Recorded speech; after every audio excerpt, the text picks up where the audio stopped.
اللہ علیہ وسلم برکت بھرنے والے مسلمانوں، آج کا یہ عظیم اجتماع تحفظ ناموس رسالت کے مقدس عنوان پر منعقد کیا گیا۔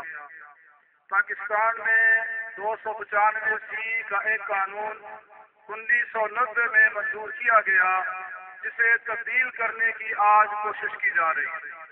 آپ سے گزارش یہ کرنی ہے کہ آپ یہ بتائیں کہ آقا دو عالم صلی اللہ علیہ وسلم میں کوئی کمی تھی، کوئی عیب تھا، کوئی کمزوری تھی؟ جب اس میں کمزوری نہیں تھی تو اس کی توہین کیوں کی جاتی؟ ایک عام انسان کے لیے حق کی عزت کا اگر قانون موجود ہے، اس کی توہین کرنا اگر جرم ہے تو محسن انسانیت صلی اللہ علیہ وسلم کی توہین کرنا جرم کیوں نہیں؟ ان عیسائیوں کو کس نے کہا کہ تم حضور کی توہین کرو اور تم تختہ دار میں لٹکو؟ ان یہودیوں کو کس نے کہا کہ آقا دو عالم صلی اللہ علیہ وسلم کے بارے میں زبان درازی کرو؟ جب ہم موسیٰ علیہ السلام، عیسیٰ علیہ السلام اور تمام انبیاء کا کو احترام کرتے ہیں تو انہیں بھی حیا کرنا چاہیے اور حضور کی توہین نہ کریں۔ انہیں کون کہتے ہیں حضور کی توہین کریں؟ دوسری گزارش یہ ہے کہ یہ جلوس اور پروگرام جو پورے پاکستان میں ہو رہے ہیں، یہ امریکہ کے خلاف ہے، برطانیہ کے خلاف ہے، کس کے خلاف ہے؟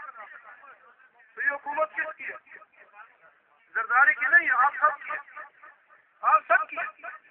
بھائی آپ اتنا بڑھیرا جو کر رہے ہیں تو کس لیے کر رہے ہیں؟ اس قانون کو کون تبدیل کر رہے ہیں؟ کیا امریکہ کی تبدیل کر رہے ہیں؟ کیا برطانیہ تبدیل کر رہے ہیں؟ یہ جتنے اقتدار میں بیٹھے ہوئے ہیں یہ کون ہے؟ تو تمہارے ہی بنائے ہوئے اس قانون کو تبدیل کرنے کی کوشش کر رہے ہیں، تو ان کو ڈوب کے مر جانا چاہیے۔ اللہ نے فرمایا جو اللہ اور اللہ کے رسول کو ایذا دیتے ہیں لعنہ اللہ دنیا و آخرہ، ان پر اللہ کی دنیا میں بھی لعنت ہو، آخرت میں بھی۔ تو حضور کی توہین کرنے والوں پر کیا ہو؟ اسی آواز سے توہین کرنے والوں پر کیا ہو؟ اس قانون کو ختم کرنے والوں پر کیا ہو؟ ان کے ساتھ تعاون کرنے والوں پر کیا ہو؟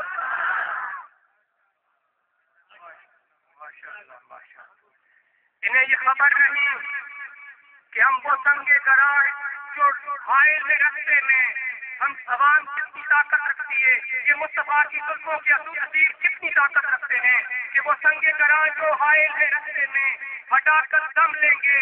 ہم راہ وفا کے رہبر ہیں، منزل ہی پہ جا کے دم لیں گے۔ یہ بات بجا ہے ہم سب پر، یہ بات بجا ہے دنیا پر۔ ہم پھول بھی ہیں، تلوار بھی ہیں، یا بدلے جہاں میں کھائیں گے یا خون میں نہا کر دم لیں گے۔ میں ادارے خیال کے لیے دعوت خطاب دے رہا ہوں۔ جمعیت علماء پاکستان کی نمائندگی کرتے ہوئے جناب حافظ طاہر احمد صاحب۔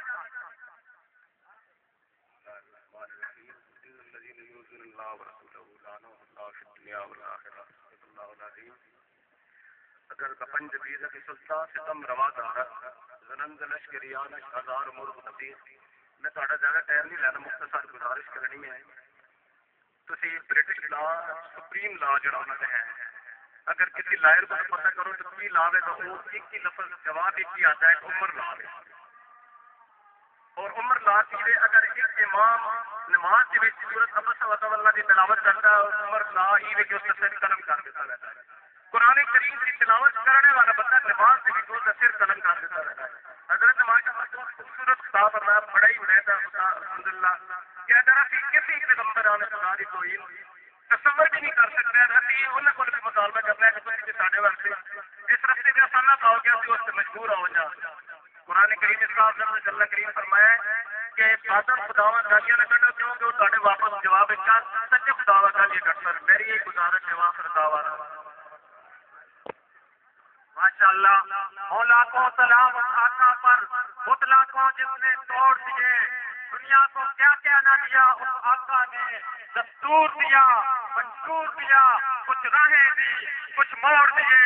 دعوت خطاب دے رہا ہوں عالمی مجلس پر ختم نبوت کے رہنما حضرت مولانا فضل بہاء صاحب دامت برکاتہ العالیہ کو کہ وہ آئیں اور مجلس تحفظ ختم نبوت کے اس تحریک تحفظ نبوت کے حوالے سے اظہار خیال فرمائیں۔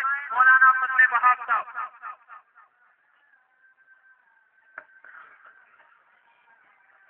نحمده ونصلي ونسلم على رسوله الكريم أما بعد فأعوذ بالله من الشيطان الرجيم بسم الله الرحمن الرحيم ما كان محمد أبا أحد من رجالكم ولكن رسول الله وخاتم النبيين صدق الله العظيم بمصطفى برسا خیشرا کے دی ہمہود بمصطفى برسا خیشرا کے دی ہمہود اگر بہو نہ رسیدی تمام حدیث. معزز محترم علماء کرام اور سیاسی زعماء اور حاضرین محفل، ہم یہاں جمع ہیں سرور دو عالم صلی اللہ علیہ وآلہ وسلم کی ناموس کے تحفظ کے لیے جو ایک پاکستانی آئین اور قانون میں موجود ہے، اس کے خلاف جو لوگ کوششیں کر رہے ہیں، ان کی کوششوں کا سینہ تان کر مقابلہ کرنے کے لیے ہم آج یہاں جمع ہیں. حضرات گرامی، چونکہ مسئلہ ختم نبوت کا ہے، نبی کریم صلی اللہ علیہ وآلہ وسلم کی ناموس کا مسئلہ ہے، میں تمام یہاں پہ مذہبی جماعتوں کا شکریہ ادا کرتا ہوں اور اسی طرح درخواست کرتا ہوں کہ اس اتفاق اور اتحاد کو باقی رکھا جائے اور قرآن کریم کے اس حکم کی ہمیشہ ہمیشہ کے لیے تعمیل کی جائے. وَاعْتَصِمُوا بِحَبْلِ اللَّهِ جَمِيعًا وَلَا تَفَرَّقُوا. عزیزان محترم، اگر ہم ایک ہو جائیں تو دنیا کی کوئی بھی قوت اسلامی اعتبار سے کسی بھی قانون میں قیامت تک تبدیلی نہیں لا سکتی. دوسرا، میں یہاں کے تمام مقامی سیاسی اور سماجی جماعتوں اور تنظیموں کا بھی شکر گزار ہوں، صحافی برادری کا بھی شکر گزار ہوں. اس کے علاوہ ختم نبوت کا خادم ہونے کے ناطے مجھے دو لوگوں سے اختلاف ہے، دو لوگوں پہ اپنے تحفظات کا اظہار کرنا چاہوں گا. عزیزان محترم، پاکستان پیپلز پارٹی وہ پارٹی تھی جس کی دور حکومت میں اس آئین کو، اس قانون کو، آئین کا ایکٹ کو آئین کا حصہ بنایا گیا. میں پوچھتا ہوں کہ آپ کی وہ غیرت اور حمیت کہاں گئی؟ آپ ہی کے قائد نے، آپ ہی کے لیڈر نے اس قانون کو پاس کیا اور آج آپ اسی قانون کو توڑنے جا رہے ہیں. اگر تم نبی کریم صلی اللہ علیہ وآلہ وسلم کی ذات کے، صحابہ کرام رضوان اللہ علیہم اجمعین کی ذات کے لیے مخلص نہیں ہو تو کم از کم اپنے قائد کی ذات کے لیے تو مخلص ہو جاؤ. دوسرا، انہوں نے جو سرپرستی مہیا کی ہوئی ہے، گورنر پنجاب، میں کہوں گا سلمان رشدی کے بھائی سلمان تاثیر کو، جو ایک مذموم مقاصد کو لے کر چل رہا ہے. اسی طرح پاکستان میں حکومت پنجاب کی جماعتی پالیسی ابھی تک اس سلسلے میں واضح نہیں ہوئی. میں مطالبہ کرتا ہوں کہ پاکستان پیپلز پارٹی اور حکومت پنجاب دونوں اپنے موقف کو اس بارے میں واضح کریں، کیونکہ وہاں وزیر قانون رانا ثناء اللہ صاحب اور اس طرف وزیر قانون بابر اعوان صاحب، ان کے جب آپس میں مقابلے ہوتے ہیں پاکستانی معاملات میں تو ایک دوسرے کے فوری جوابات آتے ہیں. میں کہتا ہوں کہ رانا ثناء اللہ صاحب گورنر سلمان تاثیر صاحب کی چائے پہ اور ان کے کھانے پہ اور ان کے دفتر پہ اور ان کے باہر جانے والے دوروں پہ اپنے تبصرے کرتے ہیں.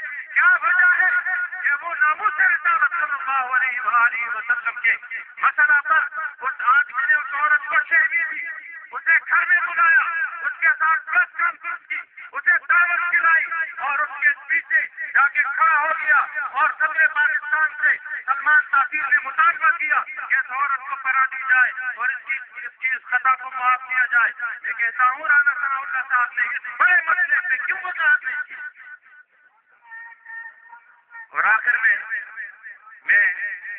تاجر برادری سے گزارش کروں گا کہ آمدہ جمعہ پہ انشاءاللہ العزیز ہمارے اکابرین نے شٹر ڈاؤن ہڑتال کی اپیل کی ہے۔ میں آپ تمام حضرات سے گزارش کروں گا کہ اس ہڑتال کو کامیاب بنایا جائے۔ میں مقامی انتظامیہ کا بھی شکر گزار ہوں اور اسی پہ ختم کروں گا۔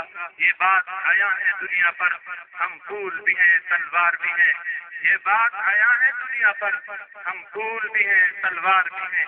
یا بد میں جہاں مہکائیں گے یا منہ میں نہا کر دم لیں گے۔ وآخر دعوانا جزاک اللہ۔ محمد کی غلامی دین حق کی شرط اول ہے، اس میں ہو اگر خامی تو سب کچھ نامکمل ہے۔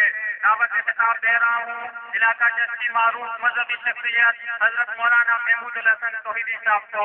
حضرت مولانا محمود الحسن توحیدی۔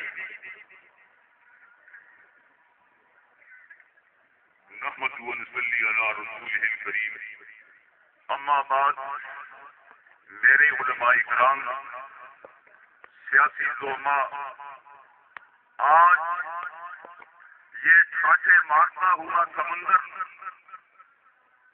یہی کہتا ہے کہ واعتصموا بحبل اللہ جمیعا ولا تفرقوا، اور مفتی مامون، مفتی اعظم رحمت اللہ علیہ، مولانا غلام غوث ہزاروی رحمت اللہ علیہ، مولانا یوسف بلوری رحمت اللہ علیہ، شاہ احمد نورانی رحمت اللہ علیہ، یہ سارے اکٹھے تھے۔ تاریخ ختم نبوت چل رہی تھی اور اردو سے ختم نبوت کا یہ قانون پاس کرو، اور جب اردو نے یہ قانون پاس کیا ہے، وہاں پیپل پارٹی کا نام لینے والے سرداری، جس سے یہ معلوم ہوتا ہے وہ پیپلز پارٹی کا بھی نہیں ہے، وہ پیپلز پارٹی کا بھی غدار ہے، جدید کا بھی غدار ہے، اردو کا بھی غدار ہے۔ اگر تیرے اندر غیرت ہوتی تو یہ کہتا جو قانون پاس ہے اس پر عمل۔ اور سلیمان تاثیر، کیا آپ اس پہ ترمیم چاہیں گے؟ کبھی بھی یہ ترمیم ہم نہیں کر سکتے۔ ہم تم پہ واضح کر دینا چاہتے ہیں کہ ہری شاہ کی تمنا ابھی چلی تو نہیں، جگر کی یاد نبی ہے مگر بجھی تو نہیں، جفا کی تیز سے وفا کردن جوہاروں کی کٹی ہے برسر میدان چکی تو نہیں۔ اور واضح کر دینا چاہتے ہیں حاصل و ثابت قدم قاتل کی شیدائی نہ ہو، جب تمہیں ایمان پیارا ہے تو سچائی۔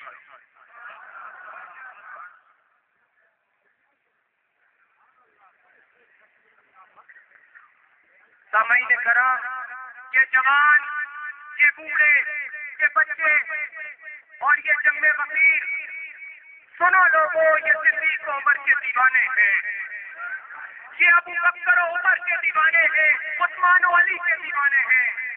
ارے یہ امام حسین شہید کربلا کے منگتے ہیں۔ سامعین کرام، یہ کٹ سکتے ہیں، مر سکتے ہیں، ریزہ ریزہ ہو سکتے ہیں، لیکن اس آئین میں تبدیلی نہیں کرنے دیں گے۔ میں ابھی ملک پاکستان کا ایک نامور میں گزارش کرتا ہوں جناب ملک امین صاحب سے کہ وہ آئیں اور اظہار خیال فرمائیں۔ ملک امین صاحب۔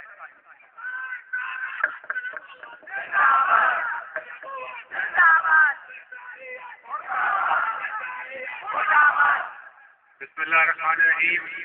میرے محترم علماء کرام، میرے چھت کے بھائیوں، دوستوں، السلام علیکم۔